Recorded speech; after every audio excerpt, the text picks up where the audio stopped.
This morning, lawmakers in D.C. are preparing for a busy week ahead. Confirmation hearings for President-elect Trump's cabinet start this week.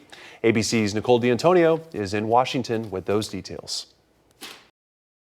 This morning, some of President-elect Trump's cabinet nominees are gearing up to face lawmakers.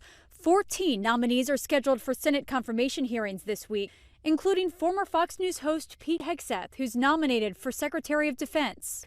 Hegseth spent several days on Capitol Hill last month working to drum up support. What they want to do to make sure that department is properly oriented for the threats of the world and make sure that we're putting the warfighters first. At least one Democrat on the Senate Armed Services Committee who's skeptical on Hegseth's qualifications for the job wants more detail on his background. You look at his personal conduct, especially when he was managing Veterans for Freedom and Concerned Veterans of America.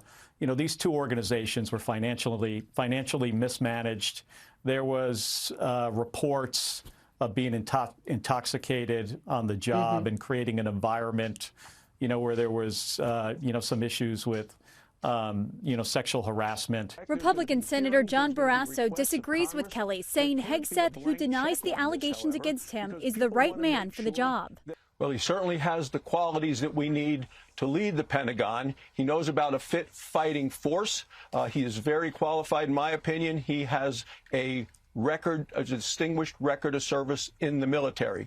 Also getting hearings this week, South Dakota Governor Kristi Noem, Trump's Homeland Security Secretary pick, and his pick for Attorney General Pam Bondi.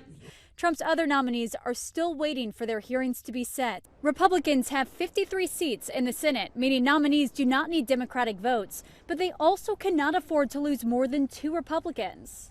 ABC News Washington Bureau Chief and Political Director Rick Klein says that beyond the personalities, to look out for the policy substance. I think these next couple of days are going to begin to flesh out what Trump wants to do, what his people want to do, and what kind of team he's going to have around him.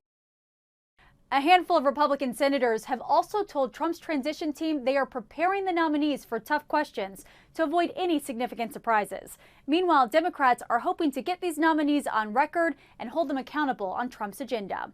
Nicole D'Antonio, ABC News, Washington.